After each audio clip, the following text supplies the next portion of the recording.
La visite du pape à Ajaccio est prévue le 15 décembre prochain. Attente, enthousiasme et questionnement autour de cet événement historique qui devrait être officialisé dans la semaine.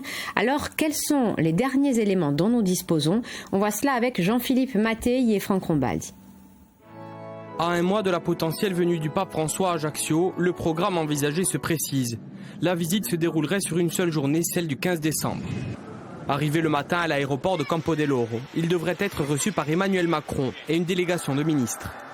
Direction ensuite le palais des congrès en Papa Mobile pour clôturer un colloque sur la piété populaire en Méditerranée. Plusieurs haltes religieuses pourraient ponctuer le déplacement au cœur d'Ajaccio, notamment une rencontre avec le clergé de Corse à la cathédrale. En début d'après-midi, c'est par une procession que le souverain pontife devrait rejoindre le site où sera célébré un office religieux en plein air.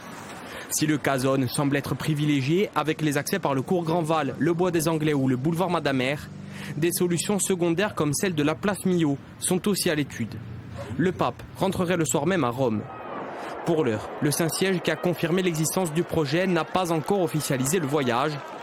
Des délégations du Vatican et de l'Élysée seraient attendues en Corse en fin de semaine pour étudier tous les aspects logistiques, notamment la sécurité, les accès au public et le stationnement. Des discussions sont par ailleurs toujours en cours sur le parcours précis et le programme. Jusqu'à présent, le diocèse de Corse ne fait toujours aucun commentaire mais travaille en coulisses. Une officialisation est susceptible d'intervenir d'ici la fin de la semaine. Plusieurs dizaines de milliers de personnes pourraient participer à l'événement. De nombreux hôtels affichent d'ores et déjà complets pour ce week-end qui s'annonce historique.